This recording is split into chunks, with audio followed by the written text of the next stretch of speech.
Vancha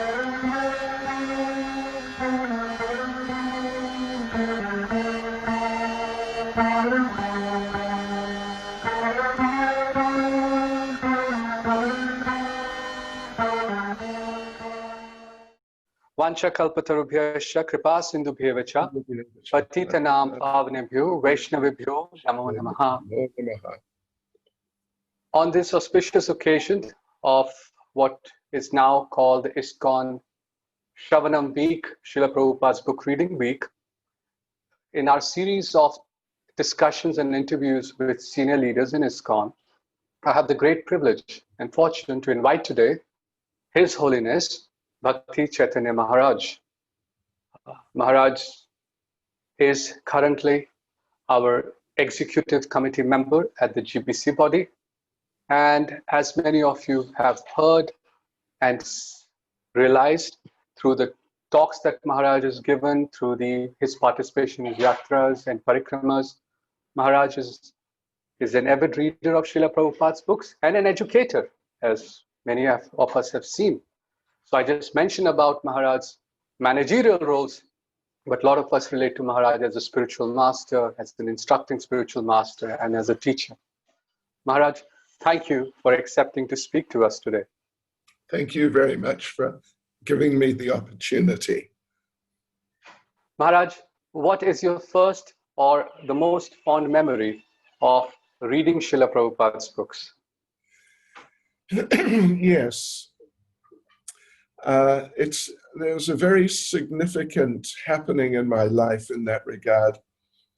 After I had been a devotee already for a couple of years in England, and our program there was very rigorous. Very busy. We didn't sleep much. And as a result, when I would try to read, there was a tendency to fall asleep. But one time we were on traveling Sankirtan, distributing books in Northern Ireland. And I would finish my rounds and then I would have half an hour to read. And in order to deal with this problem of tending to fall asleep sometimes, I got the inspiration to take notes as I would read. So I remember the first day I did it, I was reading 15 minutes Srimad Bhagavatam, 15 minutes Chaitanya Charitamrita. And I saw that by taking notes of all the interesting points I came across, I didn't fall asleep. It was remarkable. So I adopted that as an ongoing strategy, and it just worked every time. And as a result, I still have those notes from 1975, 1976. I've still got those notes, a number of ring binders, a few hundred pages of handwritten notes, which I still use because I have to give class a lot. Yes. And so I've taken the notes according to different headings, different topics, hearing, chanting, whatever, associating, many different topics, and a lot of information. So oftentimes when I have to give a class, I read the verse, then I read through the purport and make a note of what the main subjects are that are discussed, that Prabhupada discusses in the purport, and then I just go back to my notes. Oh. And it's like a gold mine, honestly. Yes.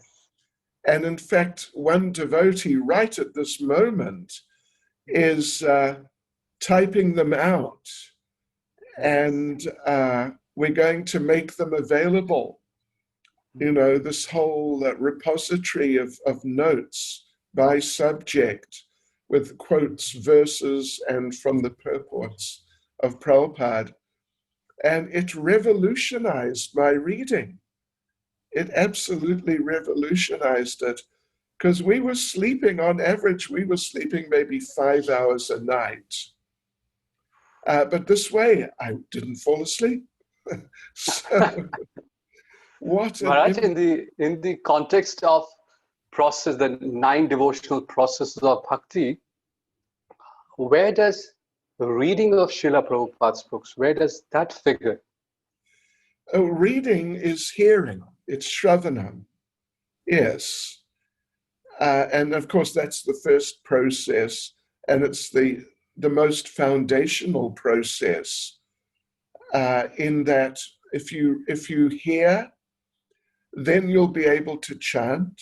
Of course, if you don't hear, you'll have nothing to chant about.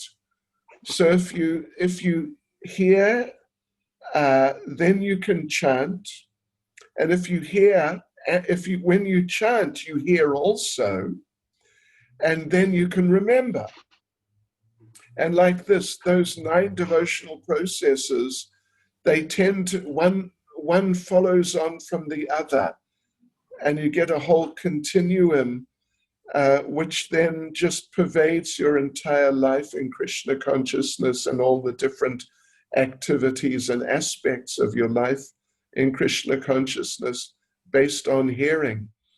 So, yes, I'm right at this very moment, I'm doing a seminar online every day, at least 5 days a week, on Bhagavad Gita. So I'm rereading the entire Bhagavad Gita, and it is just so wonderful, just so wonderful.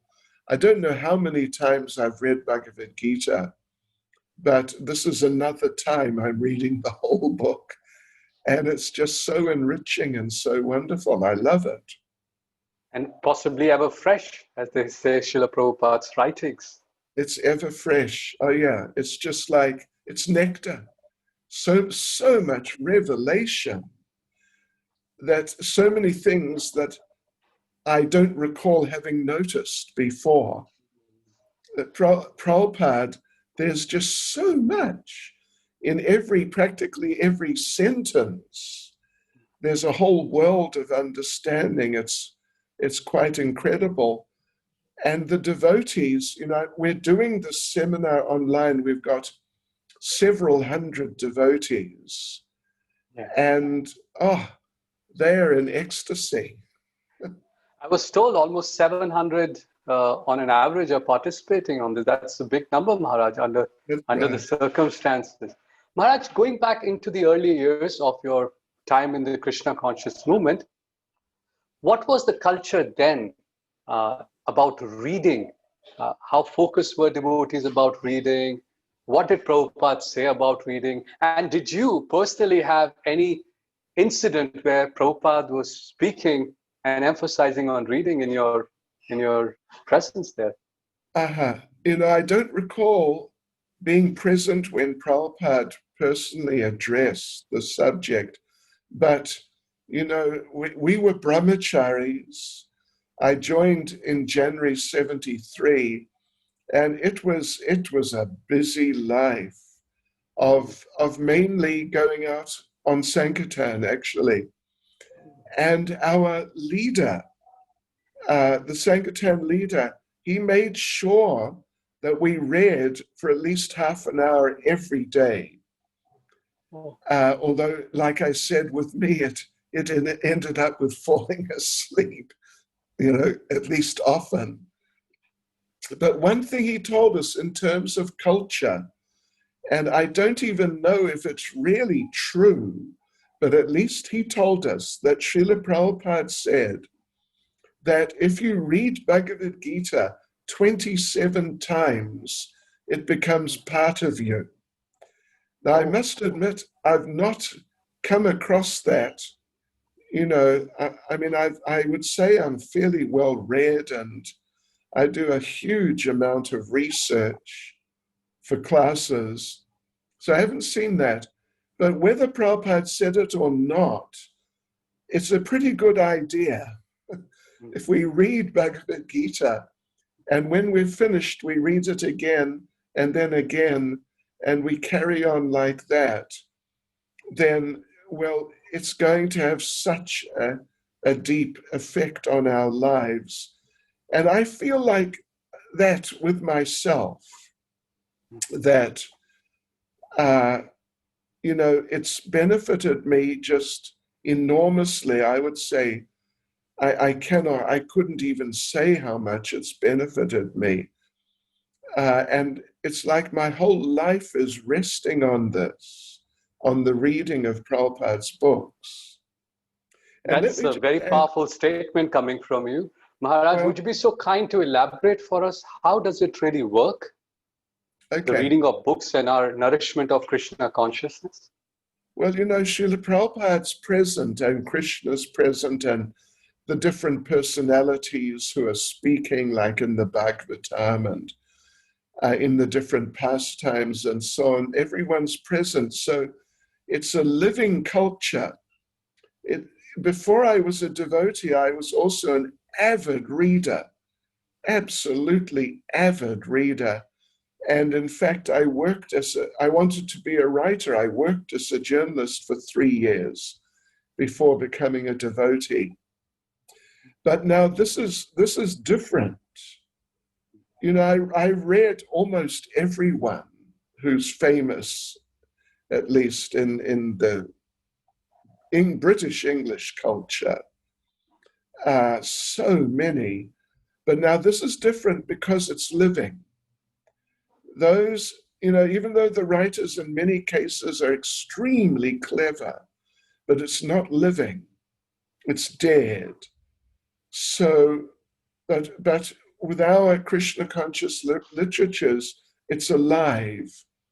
And if we really tune in, like everything, you have to tune in, really get into it in order to receive what it has to offer. But if you really tune in, then you find that this penetrates to the core of your existence. The concepts, the ideas, they're not exactly ideas, but what is stated, the different points made, conceptions, and they permeate one's being, and then one's person, one's personality, one's character, one's perspectives on life, on oneself, and everything in life. All these things become based on Krishna consciousness. And, this is really what Krishna consciousness is, actually, that we replace our old consciousness, material consciousness, with a consciousness which is actually transcendental and really transcendentally valid. Real transcendental truth starts to underpin all of our attitudes, all of our perceptions, our perspectives on life, on other people. So reading the books, chanting, of course, chanting Hare Krishna, that's there. And that's another absolutely amazing thing. But the reading is somewhat different in that you're getting all these different conceptions and understandings. Of course, if we chant, then Krishna will reveal to us. But in this case, it's just all being presented to you. All the revelation is just coming. You don't have to wait for some esoteric experience of the dawning of something upon you. But it's all there in very straightforward ways. And Prabhupada is just so fantastically expert. The more I read Prabhupada, the more I appreciate the only term I can use, really, I think, is fantastic. He's fantastically expert in terms of the depth of his understanding on one hand, and on the other hand, his expertise the inspiration he's getting from Krishna, how to present it. So, you know, one thing I could say, it's an interesting point. I went through a period for a couple of years. It was back in the very late 80s, like 89, then into 1991, 92, 93, maybe 5 years, where somehow or other, by the influence of association that I was getting from certain devotees, I started reading the writings of the six Goswamis, all the Sandarbhas, numerous times, Srila Vishwanath Chakravarti Thakur, his purports, Srila Baladev Vijayabhushan, these great, very, very great devotees. And that was also, you know, it had a very profound effect on me. But at the same time, I was continuing to read Prabhupada. And after a while, I realized that what Prabhupada is giving and the way he's giving, there's not really a need to read anyone else other than Prabhupada. There's not really a need. That Prabhupada has captured things and is presenting things on the same level as these very great devotees of bygone ages, so to speak. So since then, I hardly read. I do read a little the previous acharyas, but I would say at least 90% I just read from Srila Prabhupada, and I really don't feel I'm missing anything, but rather I feel that I'm sort of getting more in a transcendental type of way than I was getting through reading these great devotees. So therefore, my perception of Prabhupada is that without a doubt, Prabhupada is on the level of the six Goswamis. He's on the level of Srila Jiva Goswami, you know, who was particularly the main philosopher. He's on the level of Sanatana Goswami, Rupa Goswami, having read their works a lot. And Vishwanath Chakravarti Thakur, he's more accessible than Vishwanath Chakravarti Thakur. Like this. So, yes, and in our busy lives, most of us, you know, now most of the devotees are householders. Barely do we get time to even read Prabhupada's books. So what you just said is very important for everybody who is listening, because as an avid reader, you've gone through all of it, and you've experienced it, and as an authority, you're sharing with us that we will get much more, probably not just that, a lot more. Maharaj, you very nicely described for us and inspired us how Prabhupada's words and purports are in a sense, and they offer us so much more. Yet we hear from devotees sometimes that they say, they mention, at least in confidence, that they don't have the taste. They feel bored. And in your case, the purports are alive. The Bhagavatam is alive, as you described, and we can experience it the way you're expressing yourself. So what's missing for us, Maharaj? What is it that needs to be done as a prerequisite to be able to immerse one's consciousness in the form that you just described? Well, you know, I would say a prerequisite is to try one's best to really chant japa nicely. You know, I have a little saying that there are 3 rules when it comes to chanting japa. The first is you have to chant attentively. The second rule is you have to chant attentively. And the third rule is that as much as humanly possible, you have to chant attentively. And as far as I'm concerned, that's true. And I would say, I've experienced it. And if we do like that as a prerequisite, then there's a good possibility we'll be able to become absorbed when we read. Having said that, I did mention my sort of breakthrough experience with taking notes. Yeah.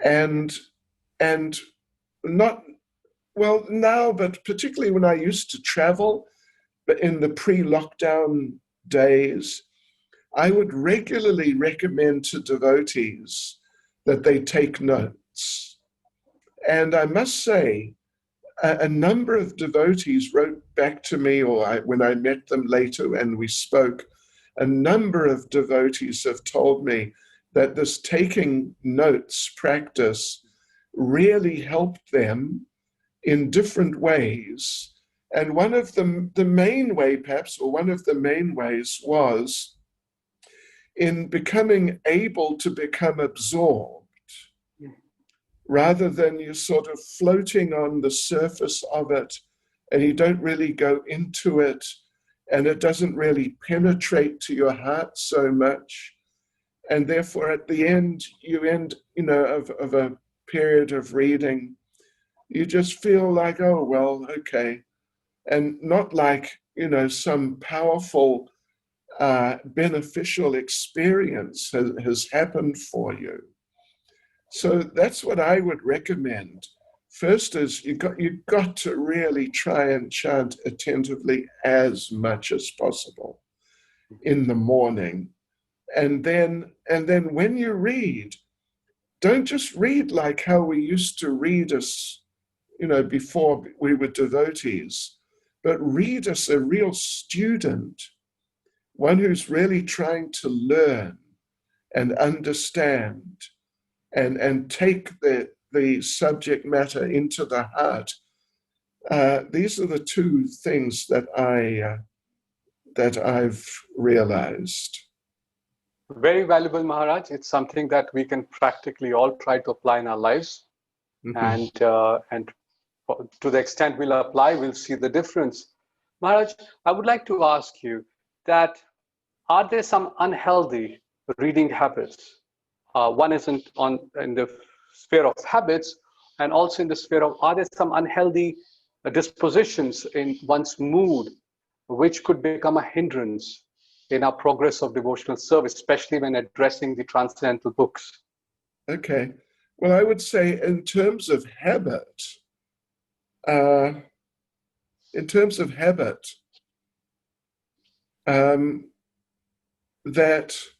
it is a good habit to try to read in the morning. Yes. And it may well not be such a good habit often if we try and read like in the evening when we're tired and, the whole mode of existence is heading off in the direction of sleep. But a good habit is to read in the morning. It's an excellent habit.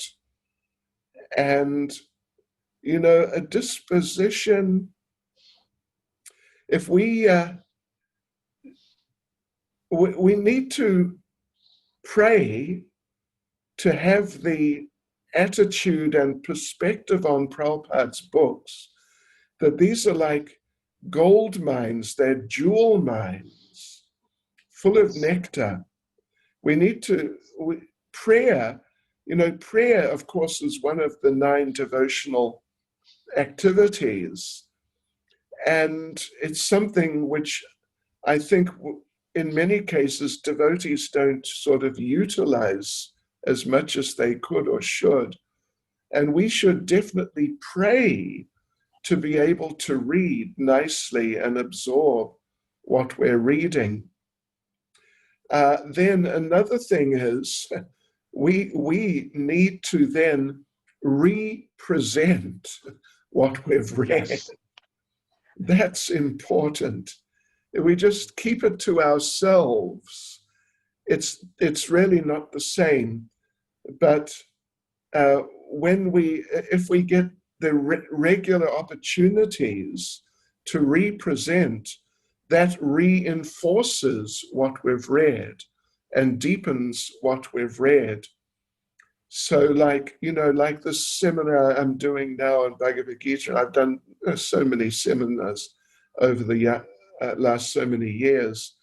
In the end, I feel that I've been the one who's got the most benefit. Yes. I was sort of the main student, so to speak. So Yes. representing is it's a cycle, because it's all a cycle. It doesn't just end with having read, like so many things in Krishna consciousness. And in order to really deepen everything, you need to fulfill the cycle. Yes. Yeah. So, but dispositions, the disposition that, oh my God, I got to read as quickly as possible. And, the disposition that that other things easily end up taking precedence over doing it.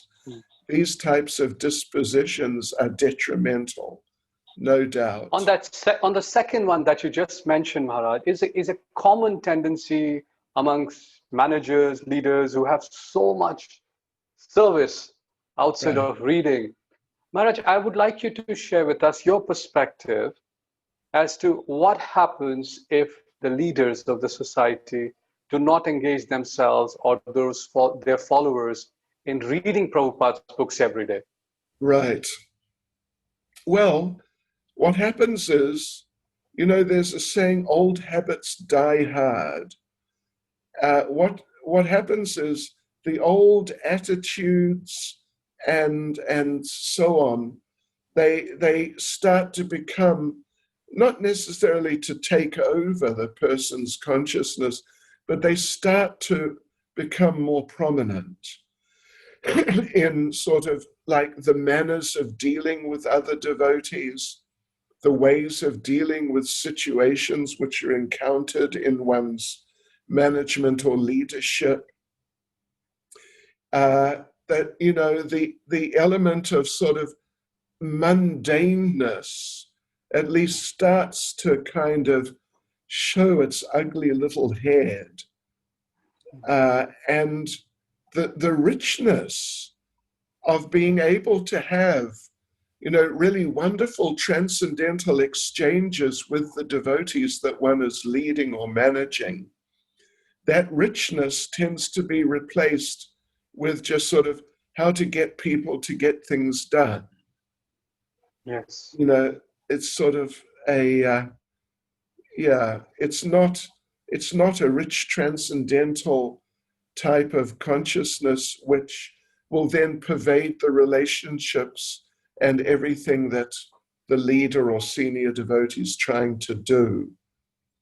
And in many ways, that makes the difference between a leader who the devotees will just gravitate towards and a leader who is kind of just tolerated because, he's in charge, therefore we have to.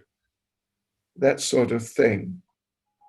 It seems from your explanation, Maharaj, that it would almost be counterproductive for the manager or the leader to go down that path, because either in the long term or even very soon, it will start working the other way around and not help them fulfill the main objectives. Definitely. And, you do get devotees who become fried with their leaders or managers. And usually the root of the whole problem is related to that. Whereas if they're being led by really Krishna conscious people, then there's much greater tendency to be enlivened and inspired to do what one is asked to do. It's definitely seems like that, Maharaj. And what to say of if two individuals in the same vicinity, if you mentioned the mundaneness starts to come up, or it can be quite chaotic, as sometimes is witnessed. the Yeah, clash of egos, the clash of personalities, etc. right. Maharaj, what would be your parting words to devotees on this topic of reading every day? Because that's something that we would like to see happen in the lives of not only temple devotees, but also the congregation community devotees. Could you say a few words to devotees who are otherwise working outside, living their Okay, lives? okay. Yeah, so my parting words in that regard would be that, um, if you read the last chapter of the Madhya Lila and the last maybe 10, maybe 15 verses of the Madhya Lila, the 25th chapter, you'll see that Srila Krishnadas Kaviraj Goswami, he describes the topics of Lord Krishna and the topics of Lord Chaitanya as being, as first of all, as being like food for the devotees, and just like a wonderfully healthy type of food. And the underlying sort of theme and mood is that these things are so wonderful and so enriching, and they give so much health that we have to absorb ourselves in these topics. And if we don't, well, Prabhupada gives a very sort of grave warning there in one of the very last, it's like third or fourth to last purports in the 25th chapter of the Madhya Lila, that if we don't do it, anyway, I'll let you all can have a look there and see what Prabhupada says. But it's such a stern warning. But then on the other hand, what has been said in those verses, it's just, we are sitting on a treasure trove, absolute treasure trove of information and nectar. So we need, there's a tendency just to get caught up in this and that and what's going on. Everyone practically has that tendency. But we need to invoke that discipline within ourselves of reading Prabhupada's books properly, like deeply, regularly. And then we'll see how our lives in Krishna consciousness become enriched, and then how we're able to help others too. Yes, Hare Maharaj. Krishna. Maharaj, may I have your permission to just ask one last parting question? Okay. Maharaj, we have been hearing about this phrase, Srila Prabhupada as a preeminent Shiksha Guru. And I was inspired by what you were just saying to ask you, what is the role of reading Srila Prabhupada's books every day, his transcendental books, to this idea, the notion of establishing Srila Prabhupada as a preeminent Shiksha Guru? If you can please throw some light on that. Okay, well, on a personal level, that means he's your Shiksha Guru, mine, and everybody else's. And we have to, when someone is our guru, we have to have a relationship with them. It's not an official role. It's a living role in our lives. It should be, at least. So we have to make Prabhupada our Shiksha Guru, personally, individually, by availing ourselves of his Shiksha. Yes. And it's a requisite. It's not an additional, something over the top of those things which are essential. It really is essential. And the benefit, if we can just break through and get into it, the benefit is astronomical. Maharaj, it is mentioned that Srila Prabhupada lives forever through his books. He made that statement, and it's definitely sure that that spirit lives forever also amongst his sincere followers like yourself. Thank you so much for your time today, Maharaj. Our time today was very short.